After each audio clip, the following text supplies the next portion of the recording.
आहात? मजेत ना? ठीक आहे. अभ्यास करताना करायलाच पाहिजे. ठीक आहे. आज आपण शिकणार आहोत एक महत्त्वाचा नियम, महत्त्वाचा स्पेलिंगचा नियम, आणि तो म्हणजे काही वर्ड्समध्ये आपण जीला ग असं म्हणतो आणि काही वर्ड्समध्ये आपण जीला ज असं म्हणतो. तर त्याच्या मागचं काय रिझन आहे, काय रूल आहे, तो आज आपण शिकणार आहोत. ठीक आहे. तर हे वर्ड्स आहेत ह्या लाईनमधले पूर्ण गॅस म्हणजे ग. ठीक आहे. जीला आपण ग म्हणणार आहोत इथं या लाईनमध्ये. ठीक आहे. आता इकडे ज म्हणजेच जीला आपण काय म्हणणार आहोत? ज. ठीक आहे. हॅलो एव्हरीवन, माझं नाव आशा आहे. ठीक आहे. तर मी एक फोनिक्स सर्टिफाईड टीचर आहे आणि मी मुलांना अगदी सुरुवातीपासून अगदी बेसिकपासून मी मुलांना इंग्रजी पुस्तक कसं वाचायचं हे शिकवते.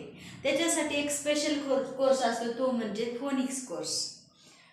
तो कोर्स असा बनवलेला आहे ज्याच्यामध्ये एवढं छान असं बेसिकपासून नॉलेज दिलेलं आहे. तुम्ही अगदी 4 वर्षापासूनच्या मुलाला इंग्रजी वाचायला शिकवू शकता. त्याच्यासाठी तुम्हाला माझे सगळे A to Z सुरुवातीपासूनचे व्हिडिओ तुम्हाला पाहावे लागतील आणि माझ्या चॅनलवर तुम्हाला अगदी सुरुवातीपासून पूर्ण फोनिक्स कोर्स शिकायला मिळेल. जर तुम्ही घरी बसून ट्युशन घ्यायचा विचार करत असाल तर ते पण शक्य होईल. कधी तुम्हाला माझ्या चॅनलला सबस्क्राईब करायचे म्हणजेच तुम्हाला माझे सगळे व्हिडिओचे नोटिफिकेशन मिळतील यूट्यूबवरती आणि तुम्हाला फ्रीमध्ये फोनिक्सचा कोर्स शिकायला मिळेल. कारण मी अगदी डे 1 पासून काय करायचं, कशी प्रॅक्टिस घ्यायची, कुठला नियम शिकायचा, हे सगळे व्हिडिओ अपलोड केलेले आहेत. तर त्याच्यासाठी तुम्हाला माझ्या चॅनलला सबस्क्राईब करायचं आहे. ठीक आहे. तर आपण आज वेळ वाया न घालवता आपण काय शिकायचं आहे ते बघूया आता. ठीक आहे. इकडले वर्ड्स वाचताना तुम्ही लक्ष द्या. गॅस, ग्लास, गो, गॅप, गोट, गॉट, गेम. म्हणजे या वर्ड्समधल्या प्रत्येक जीला आपण काय म्हटलेलं आहे? ग म्हटलेलं आहे. ठीक आहे. म्हणजे जिथं जीचा साऊंड आहे ग. आता इकडचे शब्द वाचायचे.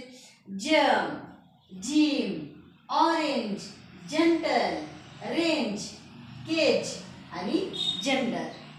म्हणजेच इथं जिथं जी आलेलं आहे त्या जीला आपण काय म्हटलेलं आहे? आता त्याचा उच्चार कसा केला?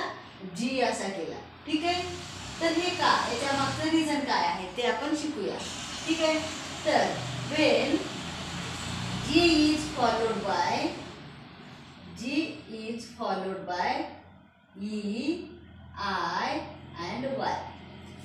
When G is followed by E, I, Y, then the sound of G becomes J. म्हणजेच जेव्हा G सोबत E, I, Y यापैकी कुठलंही एक लेटर आलं, कुठलंही लेटर आलं यापैकी, तर त्या जीचा साऊंड काय बनतो? तर ज बनतो. आलं लक्षात?